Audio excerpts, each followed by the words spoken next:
Welcome. Here we are, Friday evening again, every other Friday, Facebook Live, chatting with various people within the industry, people who I have admired or I've met and worked with, whatever, just people that inspire me and I think will inspire you guys out there. Last was John Munch, of course, which was a lot of fun. This week, a man that I don't know actually at all. And to my knowledge, I've never met him. You never know. I may have bumped into him at a wine dinner, or a tasting, or something. But we've certainly never sat down and have a conversation with each other. But I know his reputation, and I know what he does. And my kid is a member of his wine club. Jason Haas, who owns Tablas Creek, is a big fan for sure.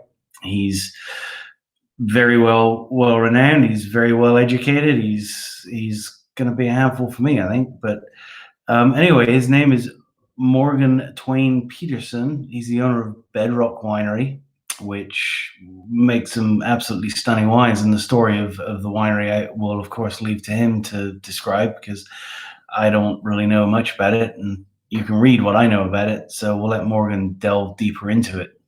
So without any further of me jabbering on, let's have Ian bring Morgan in. Hey, Morgan.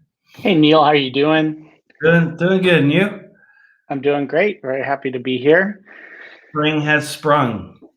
It has sprung, indeed. We have 1 to 2 inch shoot growth in some places, which is just mildly terrifying considering we're still a couple weeks away from our frost date. So, fingers crossed. Farming is always what do they say? Farming is a profession of hope. So we're hoping we don't get any frost for the next 2 weeks.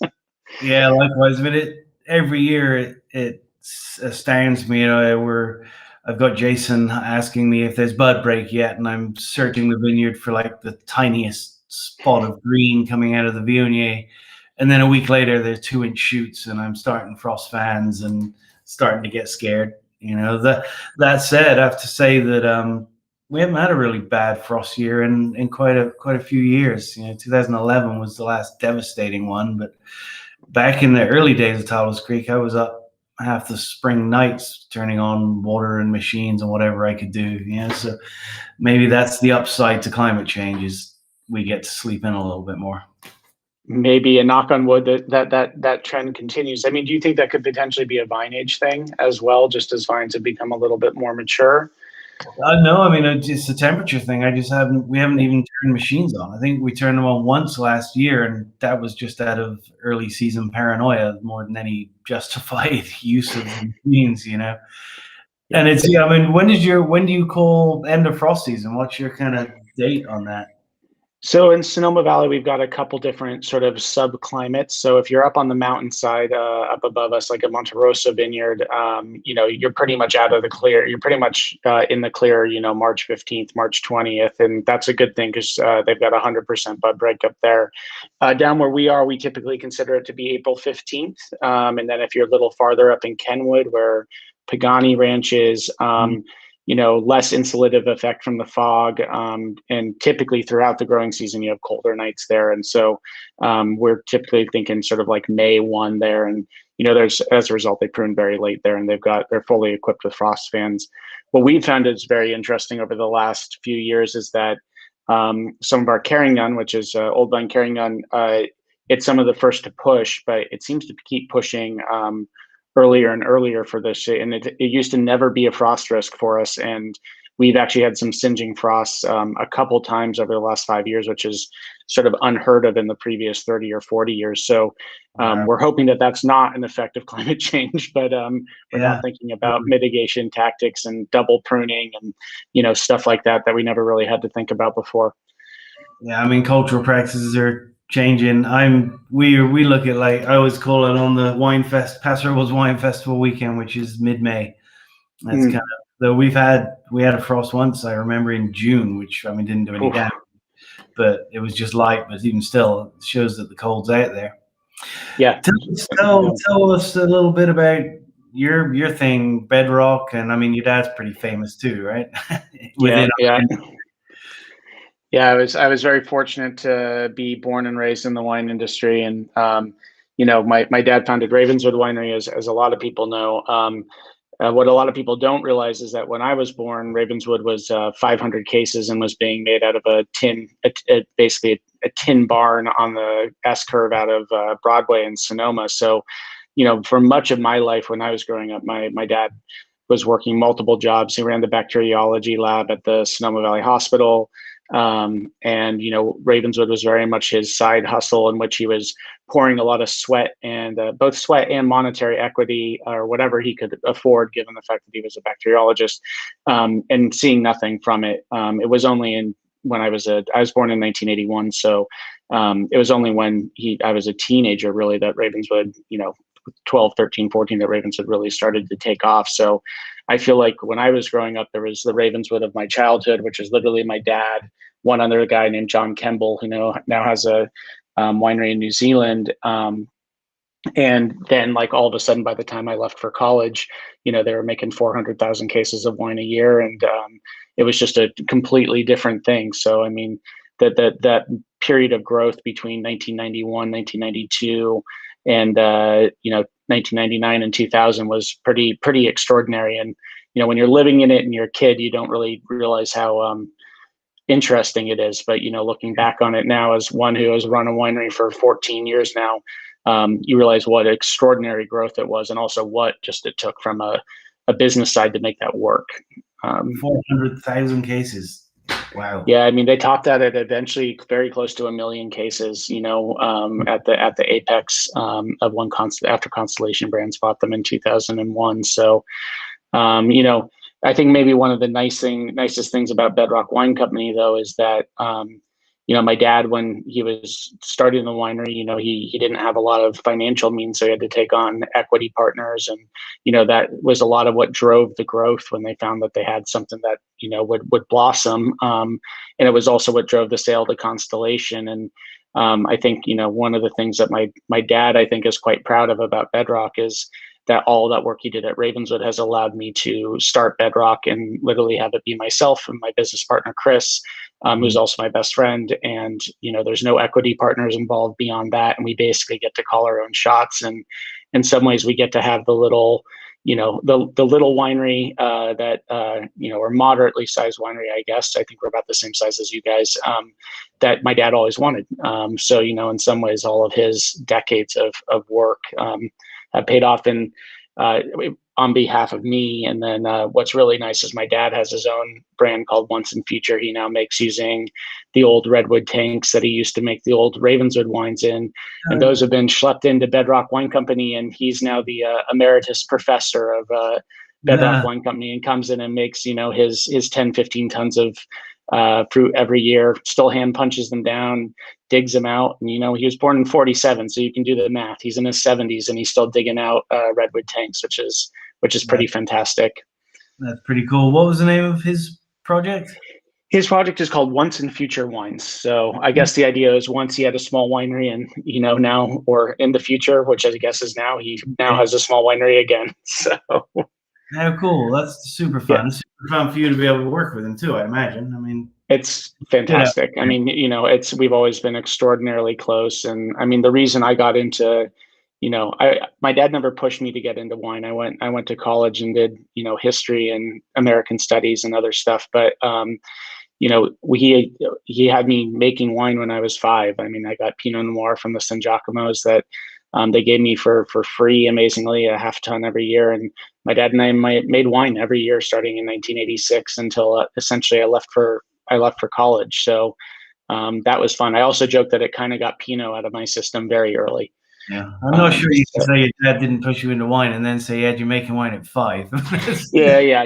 I would say he maybe I did not see the grander scheme at play at the time, but I felt when I was able to go off to a nice liberal arts school on the East Coast that I was not necessarily going to be coming yo-yoing back home begging for a job. But that's what happened. So I think my boys, same thing. I certainly didn't ever envision them being in the business. When they were teenagers, they thought the whole thing was ridiculous. Me babbling on about aromas and smells and talking with my friends about wine, they thought it was ridiculous. And then they went to France and Burgundy and Beaucastel and New Zealand and Australia, and saying, yeah, maybe this isn't so silly after all.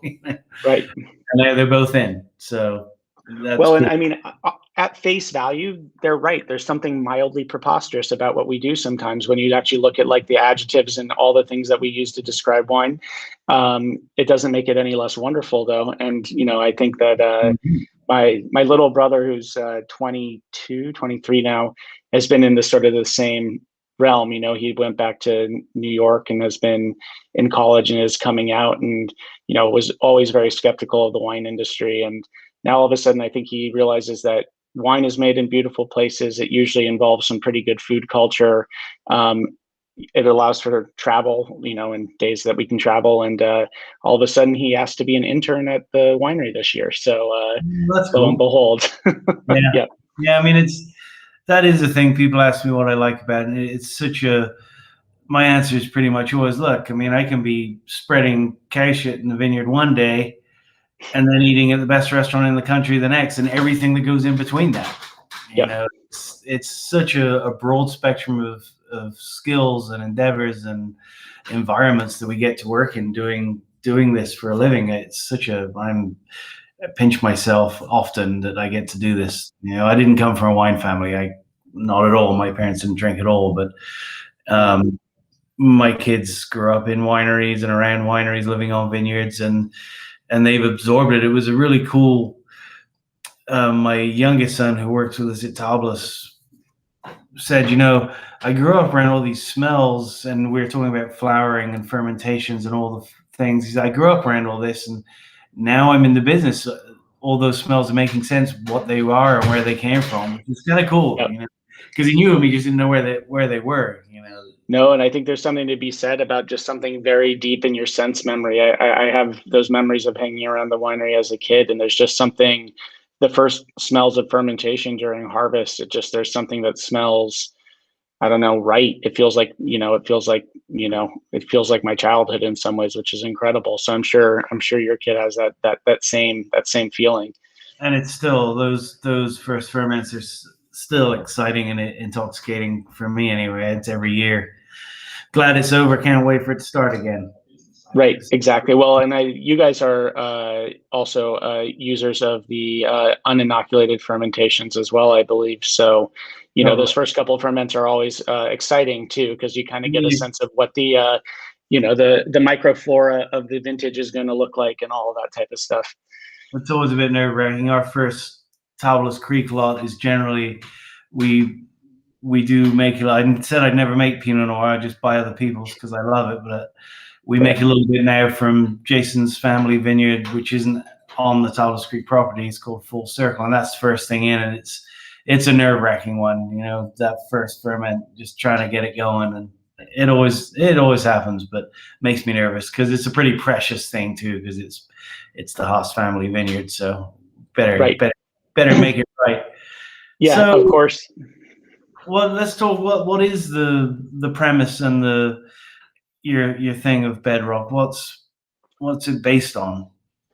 Well, I guess it's based on the fact that, at least when I started it didn't have actually a huge amount of premise. I love the fact that, in California, we have incredible flexibility to make any number of incredible wines in any number of different styles. So, I kind of, before I started Bedrock, I had worked in Bordeaux and I worked in Australia and, other parts of France and, loved that experience, but also really made me appreciate the fact that we have such diversity of terroir in California that we can effectively make so many delicious wines in so many styles, be those stainless steel fermented rosé or Albarino or Gadeo to barrel fermented whites to crunchy whole cluster reds to things that see 3 years of élevage. I mean, we can do everything, which is really lovely.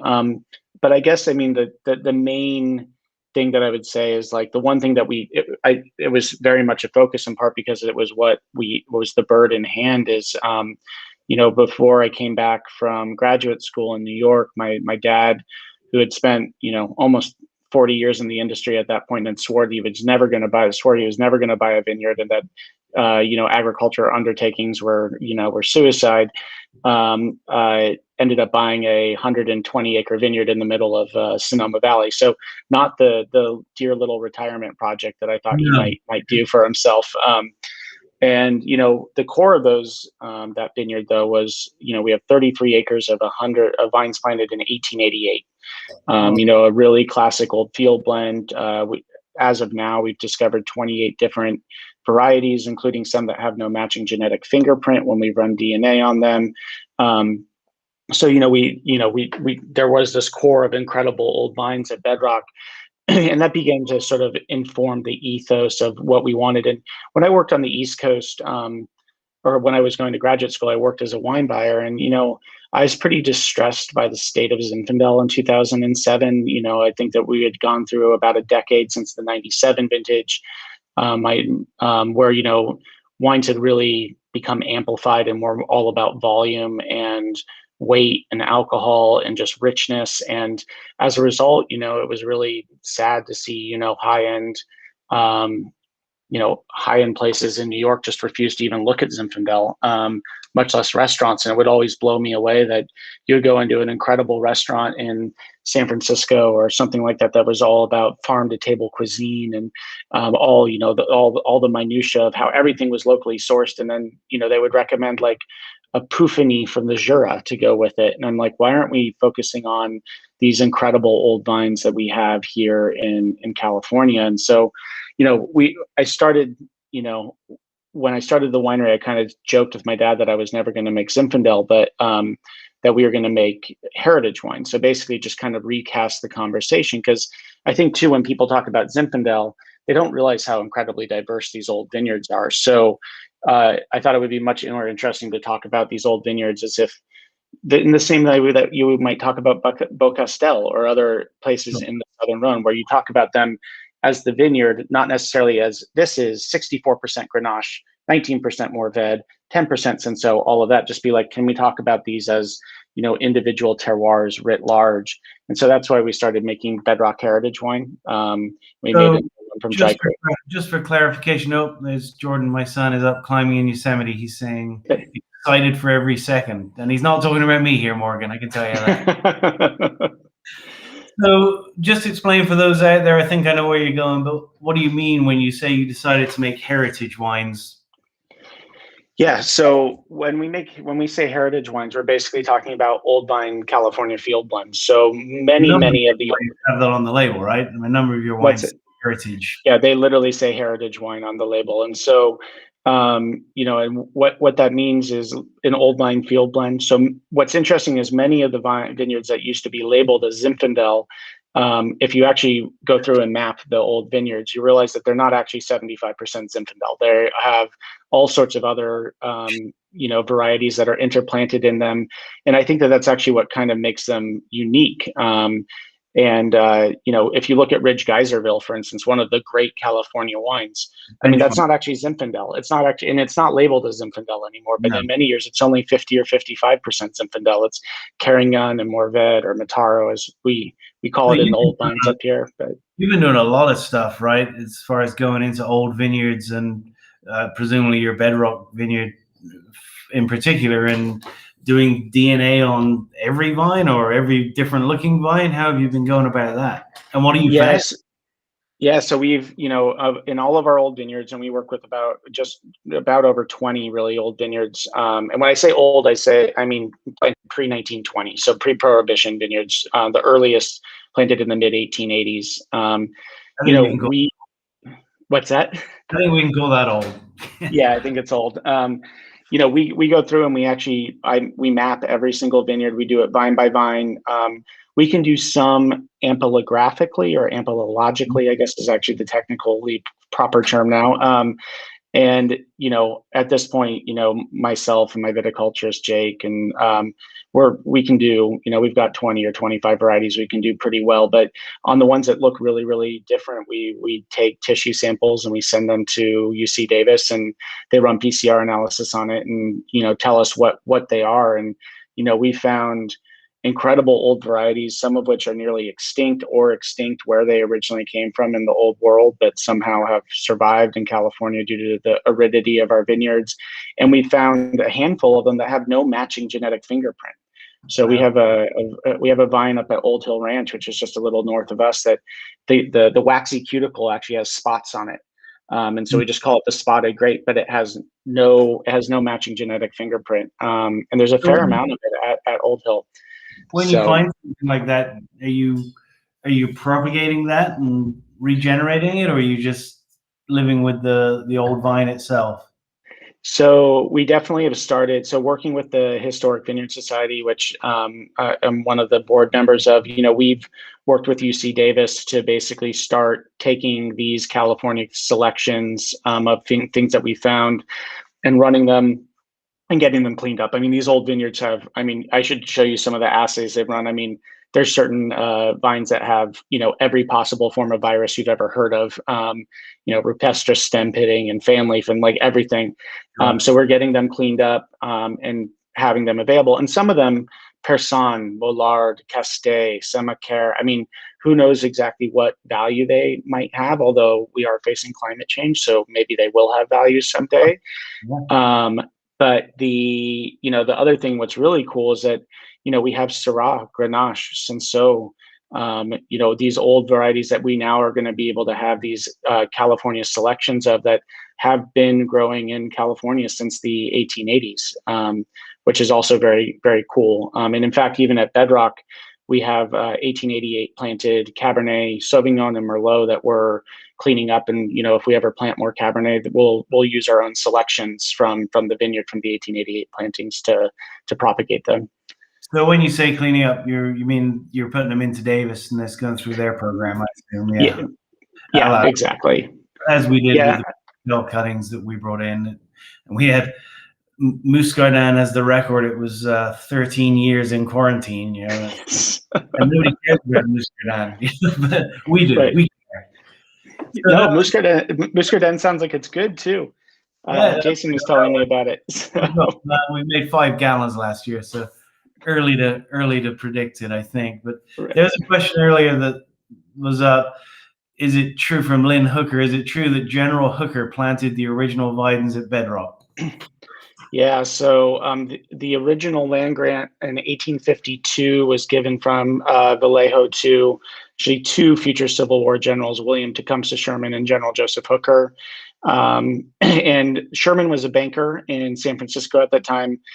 Sherman led like 18 lives in his single life. He was a metallurgist in North Georgia. He actually helped identify the gold at Sutter's Creek. Or Sutter's Mill in Amador. Just incredible stuff. But he was a banker, and he helped the bankroll was going on. And the idea was that General Hooker would be sort of the farmer that ran the operations. They apparently ran a bit afoul of each other after several years of partnership and parted ways not on great terms, with apparently General Hooker owing General Sherman some money. This is all according to a military historian from West Point that is on the list that was telling me about this. And apparently he made, as a result, when the Civil War came around, General Sherman, who at one point was in charge of consignments, made Joseph Hooker's life quite hard when he was commanding the western flank of the Union Army by ensuring that his soldiers, weren't necessarily the best clothed, or their feet were not the best shod of all the Union Army. Yeah, not people you want to mess around with, I'm guessing. Those two, right? I don't think you want to mess around with General Sherman in any way whatsoever. This is the man that introduced true all-out war. So yeah, I'll leave him alone as a business partner. Let's taste our wine real quick before I forget, because this is super interesting. Let's start with the Tablas White. So we have the 2012, which is a favorite of mine. It wasn't at the time. It was a tough vintage for us. The blending, when we sat at the blending table for the white, we had to leave the blending table and come back a month later because the wines were just not tasting great. But it's shown really well. It's high Roussan, 75% Roussan in this guy, which shows, and it's kind of feeling like it's turned the corner to more of that really rich honey character to me. You know, it's Russo when it's younger, it's more honeysuckle and floral, but now it's got that more deep age character to it. Not that it's getting tired by any stretch, but No, at least, I was actually thinking how fresh this wine was, and really almost speaks to the staying power of Roussan in some ways. and it is. I mean, it's a thing that is constantly. I don't know why I don't get over being surprised by it, but the older vintages, even the early 2000s, are just showing so well at present. I think we thought that it would, but you know how that is. I mean, you go in with a theory, and when it actually pans out to be true, it's really gratifying. Yeah, absolutely. Well, and I think that, the number of wines I've had from Roussan, I mean, if you have old Chave Hermitage wines, and they almost go through this period where they just completely shut down, and you think they're cooked, and then you come back to it, 5, 7 years later, and they somehow have created second life in the bottle in some ways. I mean, Roussan is still a grape that there's some mystery and magic there that I'm still trying to wrap my head around. But also the level of honey, but also that combined with that textural savoriness, almost like salty. I don't like using the term minerality a lot, but there's almost like this like salty structure to it, which is just really lovely. There's like a succulence to it that just sort of is really penetrating. You see that in the book still. VAV often is that time when Yes. and I had some that I thought was shot, and I was close to throwing it all away, and then went back to it 5 years later, and it was just stunning. So do you have a lot of old vine whites within your world? Because you hear, we all hear about old vine Carignan, old vine Mataro, and all that stuff, but you never hear so much about whites and what they would be. Yeah. What whites were they planting in 1888? So it's a really good question. So we do have some old vine whites. We don't have our white vineyards. There's old vine whites that are interplanted out in our old red vineyards, but those tend to be things like what was called Golden Chasselas here, but it's Palomino. You see Trebbiano Toscana, which is known as Saint Emilion here for whatever the reason. But you don't see like a lot of really old 1880s plantings. We do have vines from the 1940s and 1950s in Sonoma Valley. We have a 1940s planted dry farm Gewürztraminer vineyard that was planted up at over 1,000 feet on Mount Veeder that we farm, which is spectacular. I'm not a huge Gewürztraminer fan, to be honest, but because it's on the mountainside and malates tend to be high, it has a lot of freshness and line in the wine. And then we have an old field blend planted in 1954, which is a field blend of Gewürztraminer, Riesling, Trousseau Gris, Chenin Blanc, and Roter Veltliner, of all things. But what's important to remember is up here in Sonoma Valley, there's a really, really strong Germanic tradition. I mean, Good Luck Bundschuh is still owned by the Bundschuhs. And before that, there was Kohler and Freuling, which are up on Sonoma Mountain. So there is actually a large demand for whites. And I have to remind myself, I found this map of Monte Rosso vineyard, the famous Monte Rosso vineyard, planted it from 1973, and it was 45% white, and the vast majority of the white was Riesling. So and there was Traminer, there was things that they called like Gillet Muscat. A lot of German influence in the whites up there, because you always hear Portuguese and Italian influences pretty strong throughout California. There must have been a good Spanish contingent too, I suppose, but you hear less German. That's kind of interesting. Yeah, no, it's surprising. I think it's somewhat unique to Sonoma Valley, but remember, Sonoma Valley was the most densely planted part of Northern California through the 1850s to the 1890s. I mean, in fact, at one point, there's as much acreage planted in Sonoma Valley in the early 1880s as there was in the rest of Sonoma County writ large. And so if people know what Sonoma Valley looks like, it's about 1/10 the size of 1/10 the total area of all of Sonoma County. So that's how concentrated the plantings were in Sonoma Valley, based around Buena Vista, Good Luck Bundschuh, and some of those original old wineries that started up here. There's a cool question here from Adrian Garcia. Adrian interned with us at Tablas in 2019, and he's now cool. the assistant winemaker at Ridge. His dad, he grew up at Ridge, so he did your thing. He was at Ridge, not Ravenswood, but I know of him. Do you find yourself using different farming practices in old historical vineyards compared to younger vineyards, till, no till, cover crops, etc.?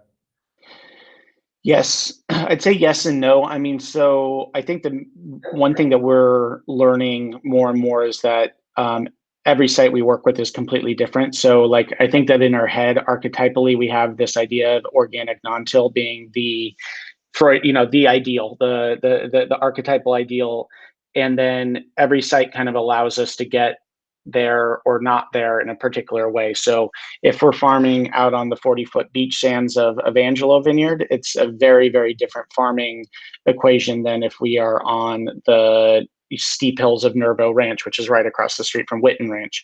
At Nervo, we are organic non-till for the most part. We'll do a light tillage every fourth or fifth year to reset whatever we're setting our cover crop and crimping. We've gotten really close there. It's done incredible things for that vineyard in terms of building organic matter in the soil and just really altering the finished structure of the wines. I feel like the wines are very much finer and more elegant now than they were before we started moving to those practices. But out at Evangelo Vineyard, where we're planning on pure beach sand, and this year we got 3 inches of rain. The average is 10.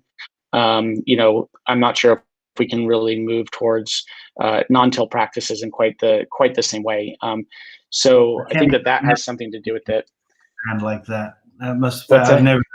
I can't imagine farming in sand like that. I think they offered, my son Jordan was offered some of that fruit last year we have a family label, Low Madrone.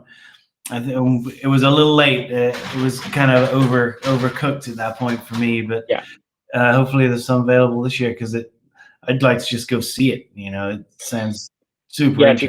if you come up to Contra Costa, or Coco as we call it, I'd be happy to show you around. There's a wide fluctuation in the farming out there, so that's very important. And the other thing about Contra Costa County is it's right on the delta. The soils warm up early. Everything's early out there. So I always tell people, if they're going to buy fruit from Evangelo, you've got to be ready to be picking Zinfandel the first week of August, because that's kind of how it is. When we bought Evangelo, I didn't realize it, but I was kissing all of my backpacking adventures of August goodbye for pretty much the rest of my working life. So You don't own the vineyard, or do you? Do you own that vineyard? yeah, we bought Evangelo Vineyard from Frank in 2017, Oh, which was a big purchase for us. And we've been looking at potentially purchasing a vineyard for a while for the winery. And the thing about vineyards out there is that they're probably under the most duress of any old vine area in California. You have these incredible 130-year-old own rooted vines that are planted in 40-foot banks of beach sand. I mean, they're unbelievable. But at the same time, you have Bay Area rapid transit heading east, going towards Stockton. You have incredible housing pressure. And you've got a lot of farmers that have kids that don't want to take over the family business, and a developer comes and offers them $250,000 per acre for their 10-acre plot, and that's life-changing money. And so as a result, a lot of these old vineyards are getting, going the way of the dodo in some ways. So Evangelo, we kind of decided to literally put a flag in the sand out there and just be like, we're going to buy this, and it's going to not be housing tracts. So it's by the sound of it. Yeah. So maybe it wasn't that vineyard. Jordan, you're listening. Which vineyard was it we were offered some fruit from Probably up there? The Gonzalves or Del Barba. I'm not sure. Jordan's listening somewhere on a rock in Yosemite. So maybe you can tell us. I'm super interested to look at that place. I've heard about it for years and years up there. Ken Volk was buying Mataro from up there when I worked at Wild Horse in '91. So it's been around me for a long time. Yeah. There's some great, Ridge started working with Evangelo in '88. Doug Daniela from Jade Mountain was working with the fruit out there. Randall Graham's been working with it forever. The Cigar Volant was based on a lot of old Mourvèdre that was out there. Let's taste one of your wines. So I see Ian already decided for us. We're going to taste the Gambrels, I guess. Yep. So so this is a fun one. So I figured we obviously focus on old heritage wines, and we make some Zinfandels, but I figured since we were we were doing this with you guys, I'd do a couple Rhone wines, because I think it's also really interesting to, most people think about old vines in California and they think Zinfandel, and then maybe they think Petit Syrah, Alicante. But the reality is there's a lot of, and obviously Petit Syrah and Alicante are Rhone varieties, but there's a lot of Rhone varieties in old vineyards in California. Mataro has been planted, or Mourvèdre has been planted in California since the 1860s. It, along with Zinfandel, was kind of one of the few known, other than Mission, that were known to be high quality varieties. And then they started planting Grenache in the 1880s. There's a reference in Charles Wetmore's ampelography of 1884 to Grenache that's pretty spot on in terms of its productivity and the fact that it doesn't give a lot of color in its youth and all of that stuff. So I thought it would be fun to do sort of two Rhone style wines. Both of the ones that we're going to pour today are made just like old school Southern Rhone. So this is all aged up in a neutral 600-gallon foudre. And it's, just about 85% Grenache from an old vine Grenache site up in Alexander Valley. And then it's blended back with a little bit of Mourvèdre from Evangelo Vineyard and a little bit of Cinsault, also planted in the 1880s from Bechtold Vineyard in Lodi. So, you get a lot of the Grenache perfume, but then, we really try to pair that with a little bit of the savory components of the Mourvèdre and Cinsault. What's always interesting to me, though, is that the Mourvèdre that grows out in Contra Costa County, because it's grown on sand, it's so fine boned that the structure element actually comes from the Sonoma County Grenache, the Alexander Valley Grenache, and the Mourvèdre is actually almost used to make it more fine, which is not normally how I would think of Mourvèdre. And so it kind of, the sands kind of churns things on the head of what you might normally think. Totally. I love it. I like it when Mourvèdre is like that, when it's super fine, and it's such a weird grape. It's very diverse. It is. It's got so many different sides to it. It's a true chameleon. I think that people sort of have this idea of what Mourvèdre or Mataro is, and I find that it's diaphanous to terroir in a way that, in a pretty incredible way, particularly in Mediterranean climates. The Mourvèdre that we get from N's vineyard, rooted on limestone derived sand, is so extraordinarily different than what we get from Evangelo, which is grown on granitic sand, decomposed off the face of the Sierra Nevada, which is completely different than the 1888 plantings of Mourvèdre that we have at Bedrock, which is on, red clay soils tossed with a lot of volcanic basalt. And, the wines are, they're of the same variety, but I mean, you might as well just be talking about three completely different, you might as well be talking about Carignan and Priorat versus, Nîmes or something like that. That's super cool how that shows, to be able to do what you're doing. And, my world, I love what I do, but it's a small estate, and with my Loma Joan, I get to do a little bit of sniffing around, but I haven't done much of that either. To make the same varieties from such diverse sites requires a lot of driving around, but it's super interesting. There is that downside for sure. And I think, it's two different thought exercises in some ways, right? I think that when you're on the estate, when you're focusing on the estate side, and we kind of get to do this with Bedrock and now Evangelo, is it's just talking about refinement and tuning things and really getting to figure out what gets things to sing. And, but then when you're looking at different vineyards from all over the state, you're just sort of getting to paint with a slightly broader brush in some ways. And that also, I think, has a lot of value. The Enns vineyard is cool. We made some Mourvèdre from there. We just got one vintage. We've been forever trying to get some more out of there. But Ken Volk used to have that whole thing tied up, which when he pulled out, he told me, and I was just like, I can't handle that volume of fruit. But it was a drive for him too. I mean, Michael Bruggelli, who is his vineyard guy, who's a friend, would tell me the number of times he had to, literally 2.5 hours each direction, 5 days a week while they were picking that, which is just gotta be brutal. So Larry Schaefer rocking it. You two love Carignan and Cinsault. Cinsault is really, we've been getting our first Cinsault off of stuff we brought in from Folkestone. It's really, really exciting. I'm I am really stoked on it. We don't have much in the ground, but the promise is big for that variety, I think. It's a Uh, really cool grape. I don't know it well. I mean, I'm hoping it's one that, just by the nature of where it's from, that it does like the heat enough to, because we are seeing this, I mean, it is getting, I don't know if it's getting immensely warmer, but it's not as cold as it used to be. So Right. things are changing. We don't get the frost, we don't get the cold weather. I don't feel that we're getting crazy hot spells, not any more than we always did. But Vermentino, I was in the south of France a couple of years ago, and Vermentino is making a really strong push down there because they really are feeling the effects of the climate. And Vermentino is great with it. It works. And the guys at Boxtel even, or Cesar was talking about, we're thinking about planting more of that around. I mean, they can't use it in Chateauneuf, but they can certainly use it in all their other Rhone stuff.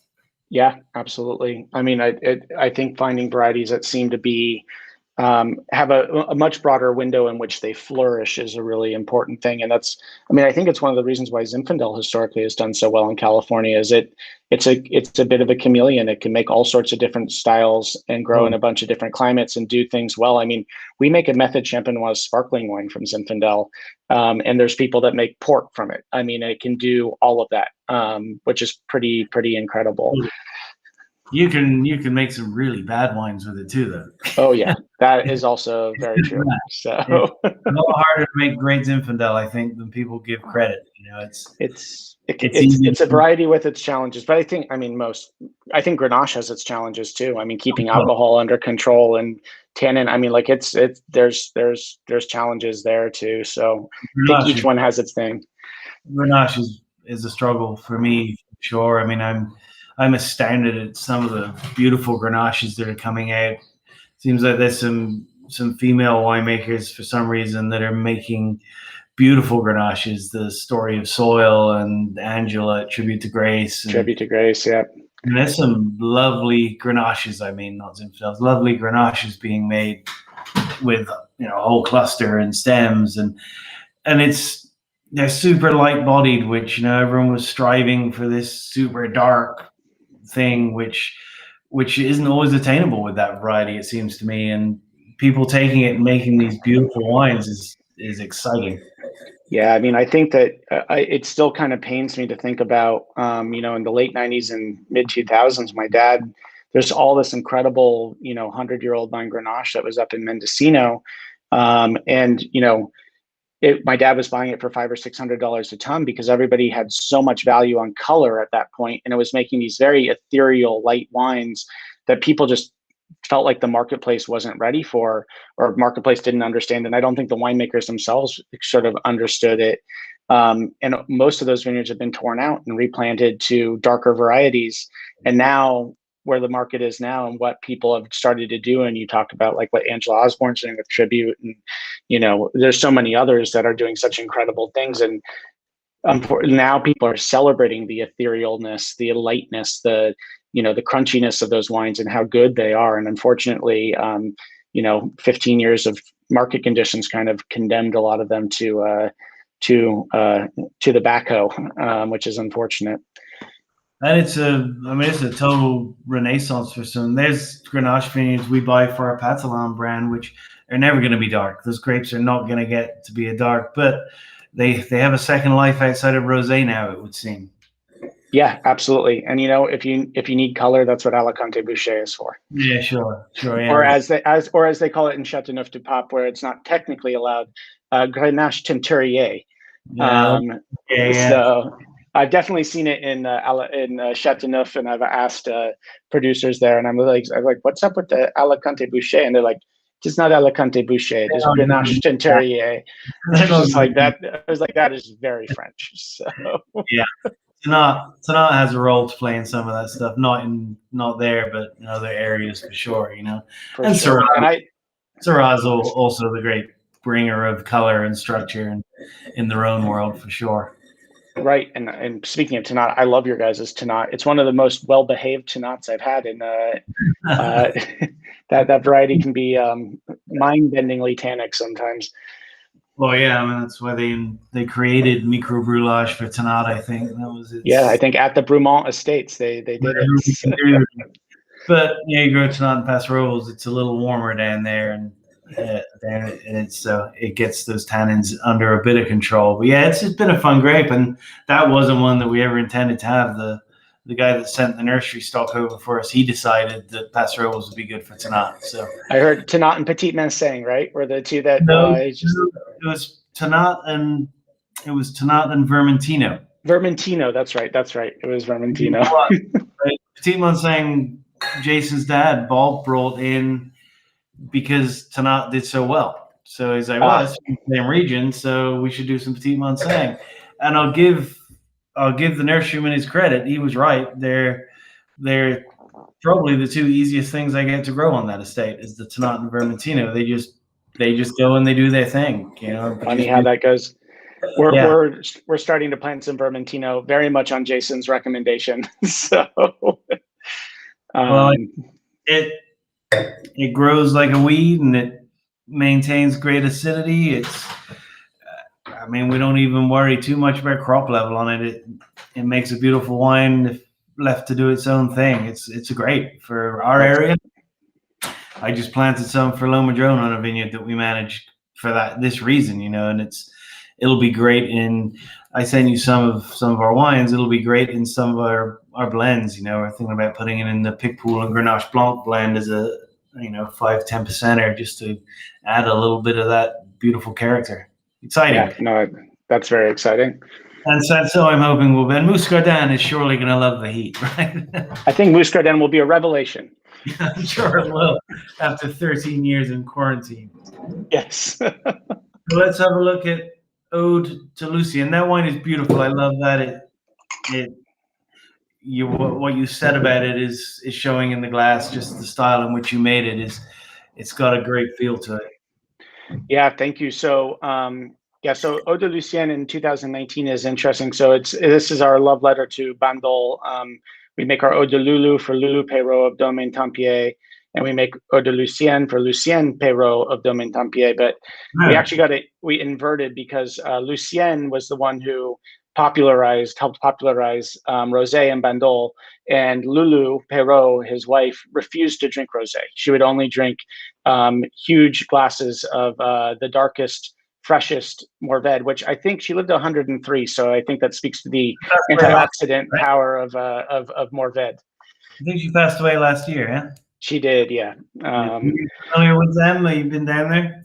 Yeah, I visited with them, and I got to work there for a short spell. And one of our greatest honors is on her sill above her fireplace. There's a magnum of Tempier signed by Bill Clinton, and there's a bottle of Ode to Lulu right next to it. So I figured that was an okay acceptance by the Grand Matriarch. Yeah, absolutely. So, I'm fortunate enough to meet her a couple of times and hang out down there a little bit, and those wines are really something special. I mean, talking about subject you were on earlier is the kids of not of Tempier, but in that region. I mean, the pressure to sell old vineyards and build a condo complex on the Mediterranean is huge. I mean, it's massive.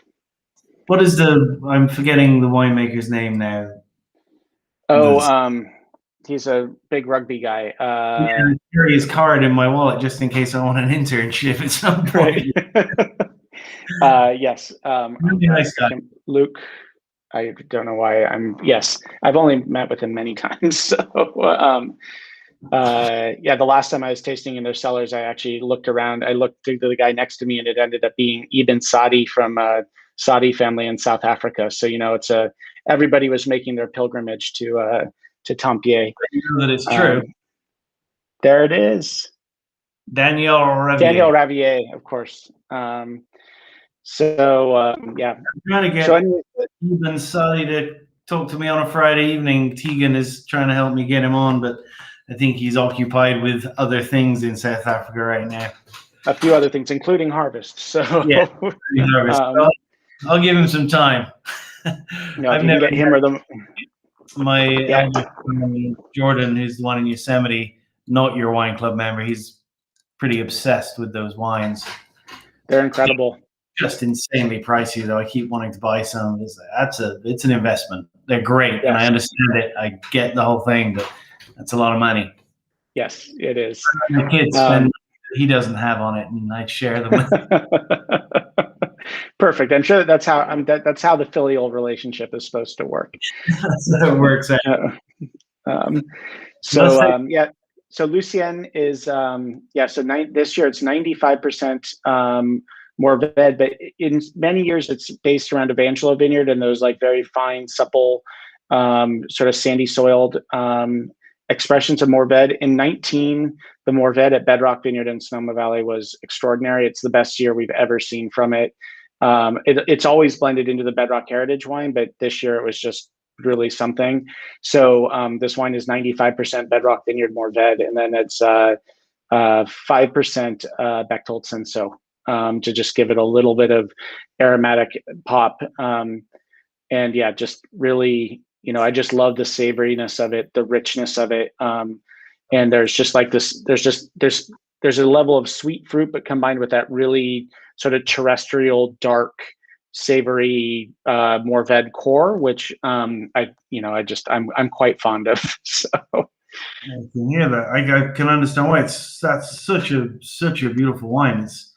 It's got weight for sure, but that tannin structure is super cool. I mean, really chewy. It's almost Grenache, the tannin, a ripe Grenache tannin, just the way it's very chewable tannin.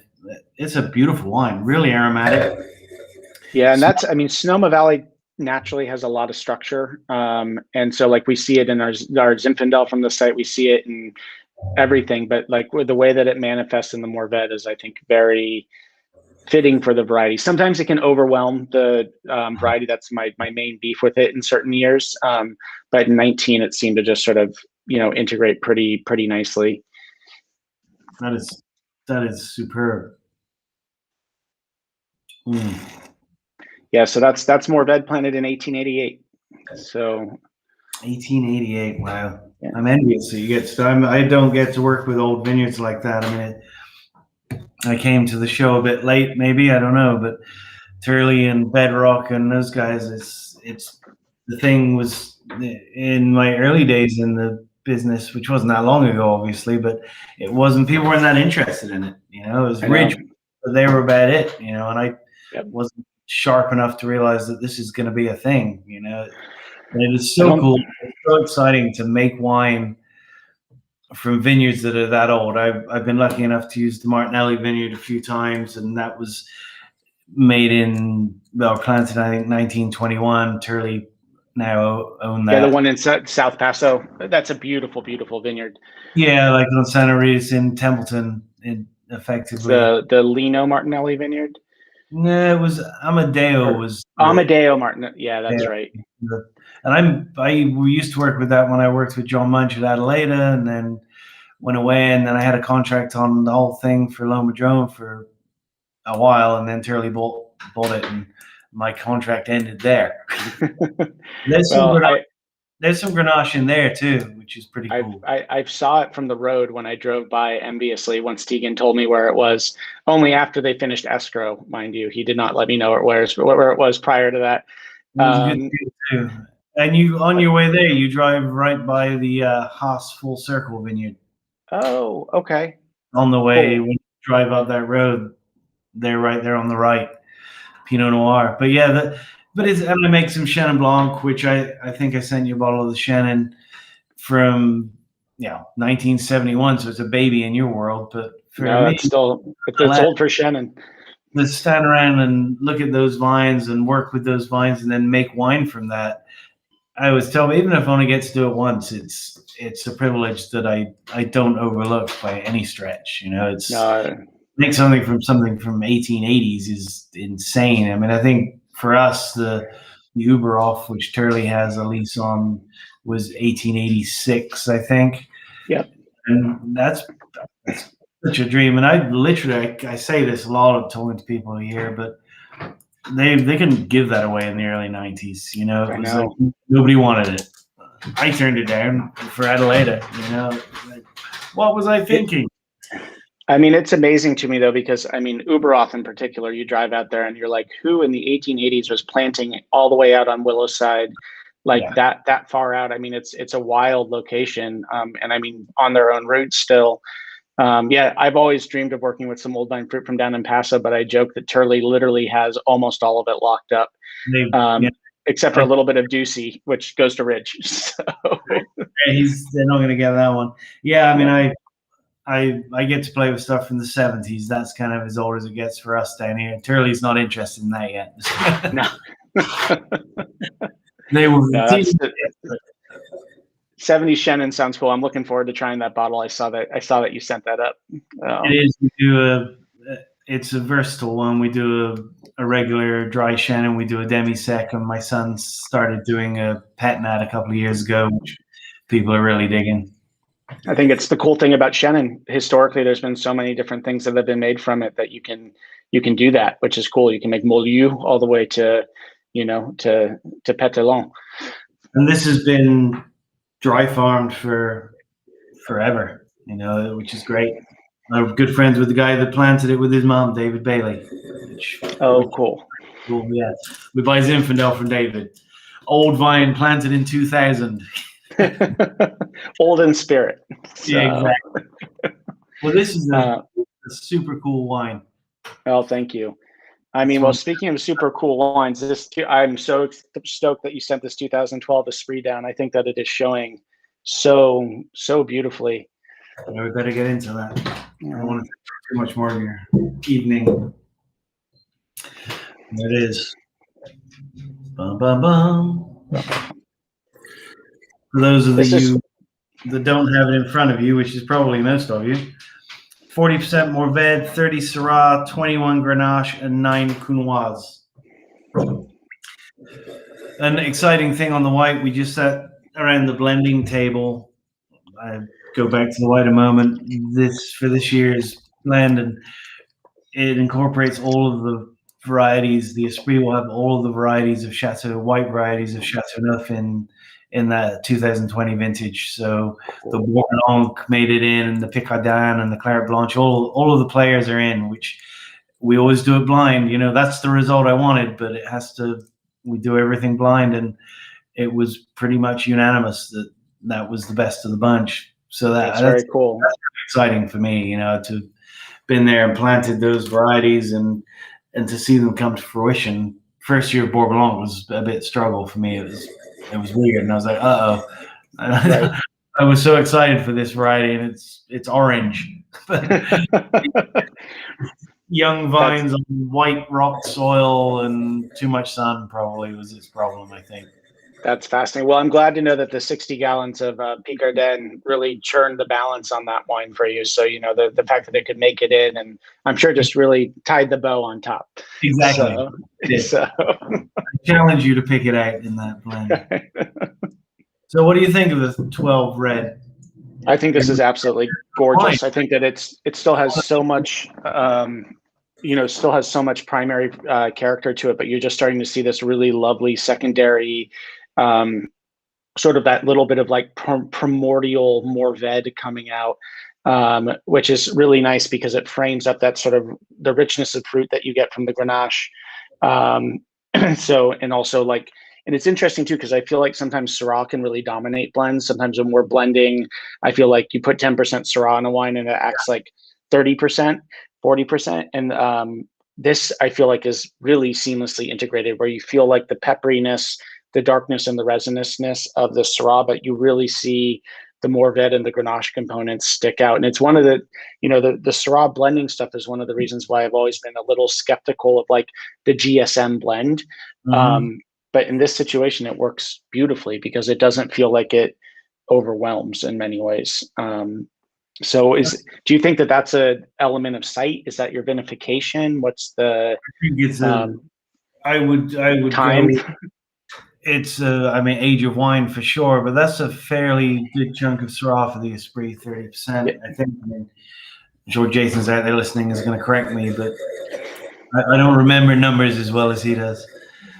I think picking it early is is kind of handy for us. I mean, Syrah is the one that, you could let it get overripe in our location for sure. Yeah. But we try and get it before it gets there, and it can be super, super pretty. The one clone, the Talbot A, has a lot of structure and a lot of those like really structured characters, great tannin, and I think that is great as a blender, better probably than it is a single.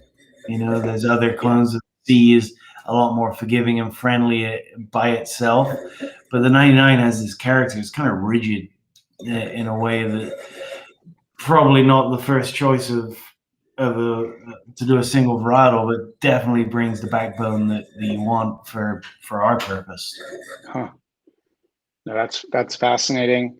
And Yeah, it Counoise, always. overlooked. Counoise is the great player in Esprit for me. It just really adds a prettiness and a balance that without it you don't get the same wine. And on a great Counoise year, it makes a huge difference. I have to say the Counoise that I've had from you guys have been a total revelation. I think I told Jason this, but I think we went through like a half case of it last summer just because it's just so expressive and so lovely and so bright. And I think that people don't understand what role that it can play in these particular blends. So I think again I'm hoping here. This is me being uncharacteristically optimistic, perhaps, but it feels like at long last, with the likes of back to Angela at Tribute and people making wines like that, we're getting to a point where people are beginning to appreciate lighter varieties and things that are pretty and elegant, and rather than it having to just beat you over the head. And I think that Counoise and Sanso, I don't even remember what I sent you, but I think in that box I put some Loma Joan. I think there's a Mezcla Roja in there, yes, which is largely Sanso and Counoise, and it's just cool. It's just pretty, and that's a good thing in my book. But 100%, it's really great to see. I mean, you're doing people being successful making wines that have some finesse and some elegance and doing things with pretty varieties. I think is a wonderful thing. I'm excited by it. I'm excited by this change. We have some people down the road. They call themselves the Florida Greeks, and they planted all Greek varieties on Adelaide Road, which awesome. Climate change. I was just in Greece. Come on a search, Co. Yeah, exactly. And the red, and I can never remember the Zimarova, which is like Nebbiolo. Zimarova, yeah, Agarbetico. Fantastic. I think we'll do really well in our region. Yeah, no, I agree completely. Well, and that's one of the things that I've always loved about the Tablas wines is that they've always retained a sense of buoyancy and brightness and sort of place. I mean, I think that, in Paso and in many places, in Sonoma and many places in California, it's very easy to make large and bombastic wines in California. For me, the hardest thing as a winemaker, the trickiest thing is to figure out how you get grace and lightness and etherealness in it, and how do you balance the sunshine? Because we have that in spades. It's finding the natural acidity. It's farming to figure out how you can maximize that, and then finding the lift, because if you just pick really, really ripe grapes, all of your wines tend to just taste like really ripe wines. I don't think they necessarily show place quite as well. And so, it's I always joke that, our wines, our Zinfandels, our heritage wines are still low 14% alcohol, but I joke that they're true low 14% alcohol. We're picking them at 24 bricks. We're not picking them at 27 or 28 and watering back, which is unfortunately, as we know, much more of a regular practice than what some might think. So, it's really a function of finding that and then farming to that too, to really figure out the way that, like, via dry farming, via organic versus minimal till, all that stuff. How do we actually get proper physiological ripeness at lower potential alcohols in the face of the California sun? And I think that's I think that's one of the great tricks of making wine in California, and one of the things I'm still trying to unlock and unravel. It's such a disappointing experience to go to a tasting room and taste the lineup of wines and just become like they all kind of taste the same. And could be from anywhere. I mean, they're great. They're really well crafted wines. Yeah, very well made. There's so many well made wines in California, but they don't show the intrigue of their terroir, of their place, which is always a shame to me because it's so diverse. Like you say, it's so diverse here. It's so cool. Yeah. Well, it's 6:00, and I know you're probably going to go out dancing or something. I got my 5.5-month-old is due for bath time in 10 minutes, so I'm gonna go. I'm gonna go dunk him in some water. So. All right. Well, I could go on forever with this. This is super cool, and it's been wonderful. Very grateful that you agreed to do this with me. No, my pleasure, and I look forward to seeing you in person when we're able to get back down there to Paso. Totally, and I will take you up. I want to come walk in the sand up in Contra Costa, if not the Bedrock Vineyard too. And you're gonna have Ryan Brennan, who is actually he was the second intern with Andrew Garcia. That's a killer intern crew you had last year. 2019. So he's a great guy, and he's remained a good friend. He's helped since his internship. He's helped us out with making wine, making cider, doing all the things we do down here. So you'll enjoy him. He's a good guy. We're thrilled to have him. He starts in a few weeks, and he's super stoked. So we're really excited. So it's good. We got to keep the cultural exchange up. Exactly. Well, thank you very much, Morgan. Enjoy bath time.